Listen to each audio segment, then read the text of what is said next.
Shall I share it? It's like 3 minutes. Okay, this is crazy though. I'm just going to share the first half because I'll just share the first half to give you a flavor of it. 2007, early on, I found The Secret. You know the movie The Secret? And when I watched The Secret, I go, oh my God, what is this law of attraction thing? This is really interesting. And then I had started reading Think and Grow Rich, and they both cases spoke about having a mastermind, a mastermind of spiritual allies and really communing with the spiritual allies. So I was very interested in Mahatma Gandhi at the time. I also wanted to connect very much with Jesus Christ, that Christ consciousness always in my awareness. Nelson Mandela, Martin Luther King, they were all like, there's a through line, a theme. Nelson Mandela, Mahatma Gandhi, Martin Luther King, Jesus Christ. There's a through line there. All world changers, all also, relatable. Although Jesus is a bit of a stretch, but we're working on that. So anyway, so I was invited to this. I was living in Sydney. I was invited to a peace conference in New York, and I was like, "What the hell? This is crazy!" I found myself over there in New York. I was like, it was a 25-hour journey. I was totally not hungover, jet lagged. And the night before, I was doing this all on intuition, because I had no connection to these people. It was like I was just invited there. Suddenly, I found myself there. I was like exhausted the night before, and I basically got I sort of a little bit of it. I was frustrated a little bit. I was like, what the hell am I even doing here? I was like so tired. Why I take all this time out of work? I remember losing a week's pay at that beach in order to do this. Like, why am I even here? Like, am I going to get like a job or like a promotion? Like, that's what was in my head. Someone's going to give me a job. Something like that. I'm going to get a better job and I'm going to move to New York. That was what I was expecting. Anyway, the night before, I was still feeling a bit like crank. I was quite cranky. I'd just come in from the plane, much like right now. Very different though. And anyway, I just said to them, I like spoke into the field, and I was like, "Listen, this is 2007. Listen, if you guys are real, Jesus Christ, Mahatma Gandhi, Nelson Mandela, Martin Luther King, if you guys are real, I need evidence that you're real. Like, this is crazy. I don't want anything fluffy. I need something material and tangible.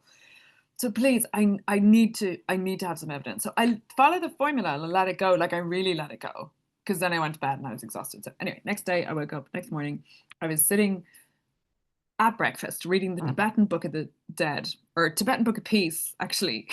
It's quite cranky. And as I was reading it, this shadow fell over the pages. And I was like, oh, in my head, it's a true story. I thought, oh, crikey, I'm going to have to make small talk now. What a pain in the ass. I'm so tired. Oh. While I'm reading the Tibetan Book of Peace. So I look up and there's this priest standing there in priestly garb. And his name is Philossios. He turned out to be from Sudan. And he looked at me with this kind of trance look in his face. And he looked at me, just kind of looked at me and said, I don't know why I'm doing this, but I just know that I have to give you this. And he took off a crucifix and handed it to me. I was like holding this crucifix of Jesus Christ going, Jesus Christ. I was like, whoa. I literally looked around like this to see, was this candid camera? Like, had someone, I don't know, just I couldn't even. So I'm holding this crucifix of Jesus Christ. I was like, and he just turned around and he walked away as well. It was like totally trancy stuff. So I was holding this crucifix, Jesus Christ, and this beautiful elderly couple who'd kind of seen what had happened. They were sitting at the table next to me. They said to me, "Oh, um, that's so lovely. Did he give you that as a gift?" I'm like, "Yeah." And they had no context. So I was like, "Yeah, it's amazing." And they were like, "Oh, that's amazing. It's lovely." And I was like, "Yeah." And then I was like, something made me say, "Oh, so are you here for the conference?" I was like, I better be polite. I'm still out of my body.